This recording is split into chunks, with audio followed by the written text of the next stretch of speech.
today's video, I'm going to share a very simple trick on how to make your subject stand out in your photos. And by changing the color of the background, it really makes your subject stand out. That's exactly what we're going to be doing in this video, so let's dive straight in. The only thing we're going to be needing is obviously a photo and Lightroom Classic. If you're wondering what this thing is, this is my laptop. And if you can hear literally an airplane taking off, that is my laptop.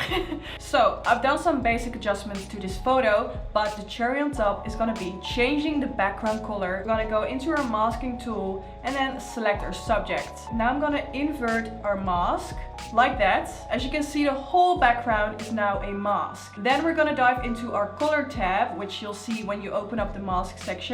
And then you go to hue, and this will change the color of your background. I really feel like a green background would really work for this photo, like that. And then I'm going to go into my tint and then make it a bit more green. And then bring down the saturation because I feel like it looks a little bit unnatural. This is the before.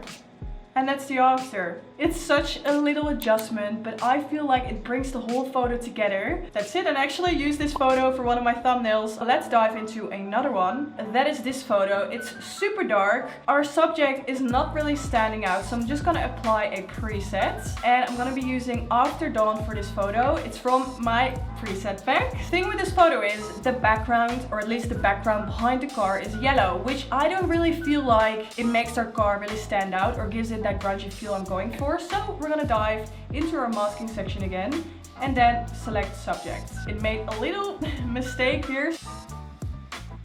Now we're gonna invert our mask again, like this. I'm just gonna do teeny tiny touch-ups here on the bottom of the car. Now we're gonna dive into the hue section again and make the background more blue. As you can see, the color is very extreme now, but I'm gonna fix that by bringing down the saturation. Then the last step for this photo, I'm gonna bring down the exposure. So I'll just pop the before versus the after up on the screen. And as you can see, we created a nice grungy look. That is it. That's how simple this trick is. It literally takes you 1 minute. Let me know how you go and if you try out this trick. And if you have any further questions, just please ask them down below in the comments. Before we end this video, I wanted to let you know that these photos are all edited with my Lightroom presets. You can download them in the description. They all come with 25 walkthrough tutorials, 3 bonus presets and 3 editing tutorials. So you can all find that in the description. And yeah, I really hope you enjoyed watching this video, and I also hope to see you in my next one. Okay, bye bye. Doei!